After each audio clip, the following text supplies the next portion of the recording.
बिस्मिल्लाहिर्रहमानिर्रहीम। अज़ीज़ तलबा व तालिबात, मैं हूँ मोहम्मद इनाम मुस्तफ़ी यूट्यूब चैनल से। आज के लेक्चर में हम चौथी इंतहाई अहम दरख्वास्त, जिसका उन्वान है सनद जारी करने के लिए चेयरमैन बोर्ड के नाम दरख्वास्त, इस दरख्वास्त में क्या लिखना है, क्या तरीक़ाकार होगा, उसका मवाद क्या होगा, इस सारी सूरत हाल को जानने की हम कोशिश करेंगे। अज़ीज़ तलबा व तालिबात, दरख्वास्त लिखने के उसूल व ज़वाबित और उसका खाका जानना इंतहाई ज़्यादा ज़रूरी है, क्योंकि 5 नंबर सिर्फ़ खाके के हैं, पैटर्न के हैं और 5 नंबर के मवाद के नंबर हैं, टेक्स्ट के नंबर हैं। दरख्वास्त का तरीक़ाकार क्या होता है, उसकी तरतीब क्या होती है, इसको जानने के लिए एक इंतहाई अहम लेक्चर दरख्वास्त लिखने के तरीक़े पर मेरे इसी यूट्यूब चैनल पर वो लेक्चर मौजूद हैं कि दरख्वास्त लिखने का तरीक़ा क्या है, उसको आप सब ज़रूर देखें। मैं यहाँ भी साथ साथ बताता जाऊँगा कुछ चीज़ें जो ज़रूरी होंगी। वो ये कि जब आपने दरख्वास्त लिखनी है तो आपने सबसे पहले शीट की दाईं जानिब आपने डबल मार्जिन लाइन लगानी है और उसके साथ आपने नए पेज से दरख्वास्त को शुरू करना है। दरख्वास्त लिखने का तरीक़ाकार ये है कि आपने नए पेज से दरख्वास्त को लिखना शुरू करना है। फिर आपने जहाँ आपने मार्जिन लाइन लगाई है उसके साथ आप 2-3 लफ्ज़ों की जगह छोड़ देंगे और छोड़कर आप पहली लाइन में लिखेंगे बाखिदमत जनाब चेयरमैन। उसके बाद आप comma, board of intermediate and secondary education अलिफ बे जीम। जिस तरीके से ये पहली लाइन लिखी गई है, आपने भी इसी तरीके से ही इस लाइन को मुकम्मल करना है। बाखिदमत जनाब chairman, comma, board of intermediate and secondary education अलिफ बे जीम। उसके बाद फिर आपने दूसरी लाइन में आना है। तो दूसरी लाइन में आपने बाखिदमत के बिल्कुल नीचे आपने हेडिंग देनी है उन्वान की। आगे आपने राब्ता की अलामत लगानी है, ये जो 2 डॉट होते हैं इन्हें राब्ता की अलामत कहते हैं। उसके बाद आपने उन्वान लिखना है कि दरख्वास्त किस उन्वान पर लिखी जा रही है। तो ये दरख्वास्त है दरख्वास्त बराए हुसूल सनद, या आप ये उन्वान भी लिख सकते हैं सनद हासिल करने की दरख्वास्त। और वो जो आप उन्वान देंगे उसको आपने अंडरलाइन कर लेना है। अंडरलाइन करेंगे, फिर आप तीसरी लाइन में आएंगे।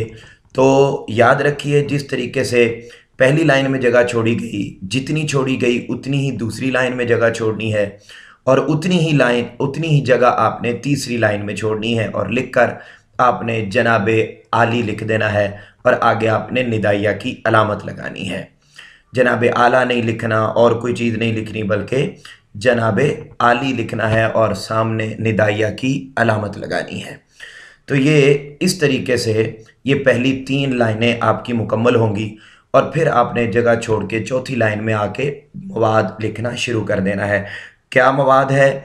नहायत अदब व एहतराम से मुल्तमस हूँ कि मैंने FSC साल अव्वल रोल नंबर 31,03,570 के तहत इम्तिहान दिया था, जिसमें कामयाबी के बाद मैंने साल दोम का फ़ाइनल इम्तिहान 2019 में रोल नंबर 12,03,496 के तहत दिया था, जिसमें रिज़ल्ट कार्ड के इजरा की सूरत में मुझे कामयाबी की इत्तला दी गई थी। उसके बाद मैंने BSc में दाखिला ले लिया। अब BSc के दाखिला जाने को हैं, जिसमें रिज़ल्ट के साथ सनद का होना भी अज़हद ज़रूरी है। और ये भी काबिल तशवीश अमल है, या ये बात काबिल अफसोस है कि मेरे बाकी हम जमात तलबा अपनी इसनाद हासिल कर चुके हैं, लेकिन 2 साल का अरसा गुज़र जाने के बावजूद भी मुझे सनद मौसूल नहीं हुई। आपसे इल्तिमास है कि जल्द अज जल्द मेरी सनद जारी करने के अहकामात सादिर फरमाए जाएं, ताकि मैं बीएससी के इम्तिहान में शरीक हो सकूं। मैं आपका नहायत शुक्रगुजार हूँगा। ये अज़ीज़ तलबा व तालिबात, मुकम्मल दरख्वास्त का मुख्तसर सा टेक्स्ट है जो आपके सामने स्क्रीन पर मौजूद है। आप इसको अच्छे तरीके से नोट कर लें, लिख लें। लिखे बगैर दरख्वास्त या कोई भी चीज़ याद नहीं होती।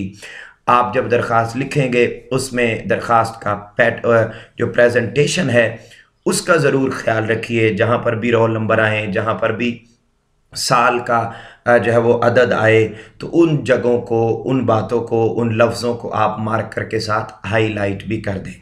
जब आपका ये टेक्स्ट मुकम्मल हो जाएगा, तहरीर आपकी मुकम्मल हो जाएगी, तो उसके बाद आपने अगली लाइन में आ जाना है और अगली लाइन में आपने दाईं जानिब तारीख़ लिखनी है। तारीख़, और तारीख़ देखिए जिस अंदाज में आपके सामने लिखी हुई है उसी ही तरीके से आपने दरख्वास्त लिखनी है। आप यही तारीख़ लिखना चाहें, आप यही लिख सकते हैं। आप कोई और तारीख़ लिखना चाहें, जिस दिन आप पेपर दे रहे हैं उस दिन की लिखना चाहें, तो लिखनी आपने इसी तरह ही है।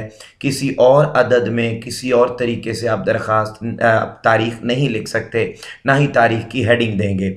और जिस लाइन में आपने दाईं जानिब तारीख़ लिखी, उसी लाइन में ही आपने बाईं जानिब दरख्वास्त गुज़ार की हेडिंग देनी है। दरख्वास्त गुज़ार। अगली लाइन में आप लिख देंगे न्याज़मंद। न्याज ये कोई नाम नहीं है, बल्कि न्याज़मंद यानी अदब के साथ एक लफ्ज़ लिखा जा रहा है। न्याज़मंद कौन है जी? अलिफ बे जीम। आगे आप रोल नंबर लिखना चाहें अलिफ बे जीम, वो भी ठीक है, वगरना ज़रूरत नहीं है। इतना भी आप लिख देंगे तो आपकी ये दरख्वास्त दुरुस्त तसव्वुर होगी। और आपको इस पैटर्न का अगर सही इस्तेमाल करते हैं तो 5 नंबर उसके और 5 नंबर का टेक्स्ट है। बड़ी आसानी से 10 में से 10 नंबर भी दरख्वास्त के अंदर लिए जा सकते हैं। मुझे उम्मीद है कि आप सबको दरख्वास्त समझ आ गई होगी। आप इसको नोट कर लीजिए और कमेंट सेक्शन में अपने ख़यालात का इज़हार ज़रूर कीजिए। और उसके साथ साथ इसको नोट करने के साथ साथ मेरे इस यूट्यूब चैनल इनाम मुस्तफ़ी को सब्सक्राइब करना भी मत भूलिए, ताकि आपको इसी तरीके से नए लेक्चर उर्दू के हवाले से मुयस्सर आते रहें। आपसे मुलाकात होगी इंशाअल्लाह अगले लेक्चर में। तब तक के लिए अल्लाह हाफ़िज़।